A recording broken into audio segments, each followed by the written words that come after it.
도시 공간을 계획하고 지역의 균형 발전과 청년 정책 등 서울의 현재와 미래를 책임지는 중요한 정책을 담당하고 있는 곳이 바로 도시계획균형위원회입니다. 약자와 동행하며 서울을 좀 더 경쟁력 있는 도시로 만들기 위해 끊임없이 노력하고 있는데요. 이번 임시회에서는 어떤 안건들이 보고 갔을까요? 청년 실신시대라는 신조어 들어보셨습니까?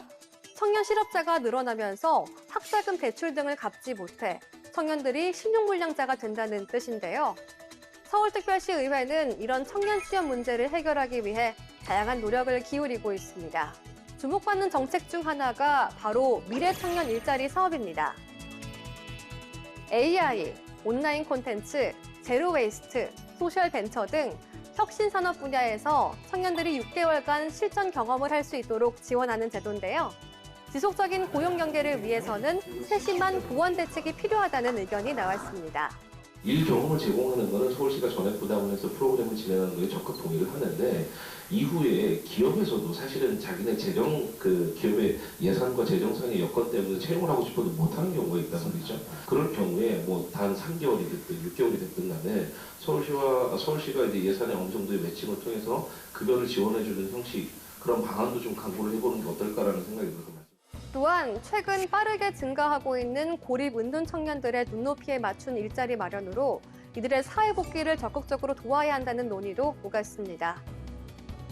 서울시 의회는 대한민국의 미래가 될 청년 세대들을 위해 양질의 일자리 마련에 적극 나선다는 계획인데요. 청년들에게 희망의 디딤돌이 마련될 수 있도록 앞으로도 도시계획균형위원회의 활발한 활동 기대하겠습니다.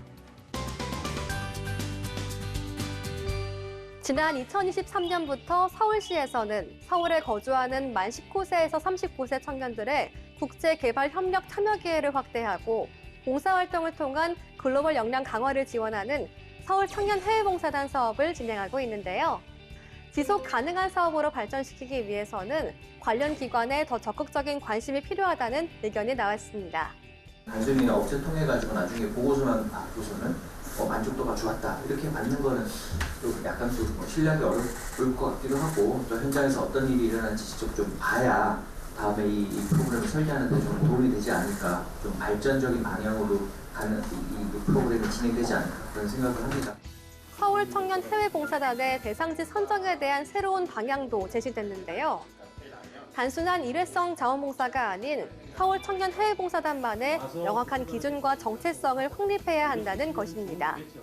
그 나라를 선정하거나 이럴 때 그 안에 조금 의미가 좀 내포되어 있는 것들이 좀 그냥 무조건 뭐 유엔 기준으로 뭘 해야 된다라는 것도 우선시 돼야 되겠지만, 그래도 저희 민족, 그죠? 우리 국가하고 관련된 뭔가 또 스토리텔링이 있는 그런 것들이 좀 해서. 서울 청년 해외봉사단에 참여했던 청년들은 다양한 경험을 통해 자존감이 높아지는 것은 물론 진로 모색이나 취업 준비 등에도 많은 도움을 받았다고 말하는데요. 앞으로 좀 더 발전적인 사업 운영을 기대해 봅니다.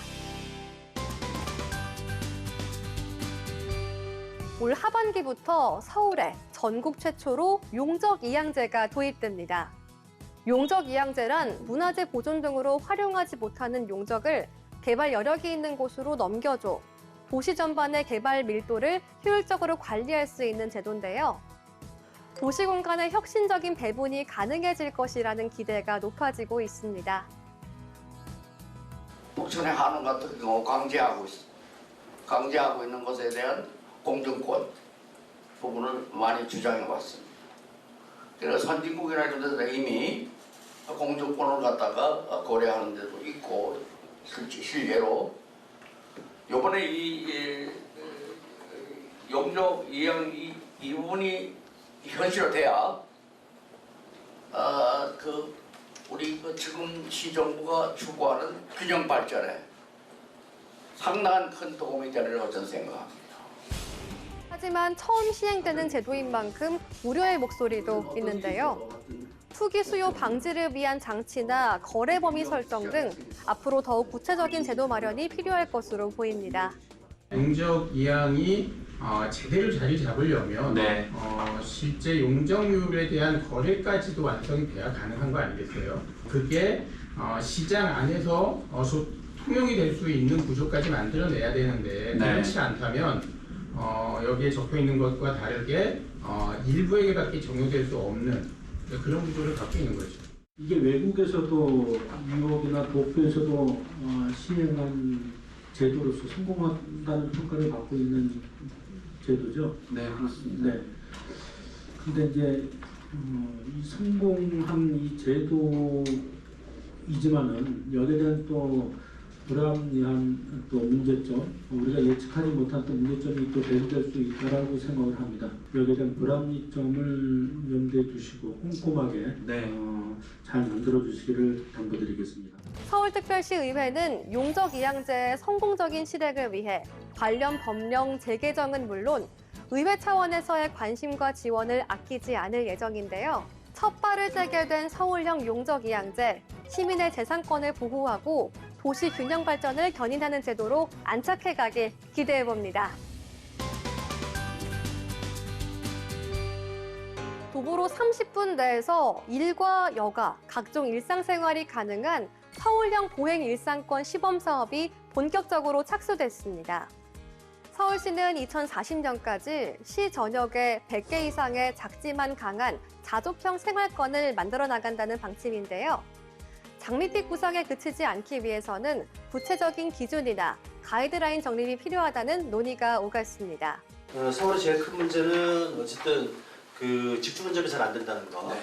그래서 그런 문제가 좀 있는데 일단 뭐 도심과 강남과 여의도를 빼놓고 다 그런 문제가 있죠. 오피스텔 같은 경우를 여러 개 만들었다고 해서 네. 그 자체로 직장이 많이 생기는 거냐? 그것도 아니죠. 그렇습니다. 그런 점이 좀 반영돼서 서울시 전체 계획이 좀 들어갈 수 있도록 네. 그렇게 좀 더 개념을 좀 더 강화해 주시기를 부탁드리겠습니다. 네. 서울특별시 의회는 서울특별시 역세권 활성화 사업 운영 및 지원에 관한 조례 개정 등을 통해 서울형 보행 일상권 실현을 위해 노력하고 있는데요. 이를 통해 앞으로 서울 시민의 삶의 질이 더욱 향상될 수 있길 기대해 봅니다. 제330회 임시회에서 도시계획균형위원회는 서울특별시 도시재생 활성화 및 지원에 관한 조례 일부 개정 조례안, 도시관리계획, 도시계획시설 결정 변경 의견 청취안 영등포구청사 등 6건의 안건을 본회의에서 통과시켰습니다.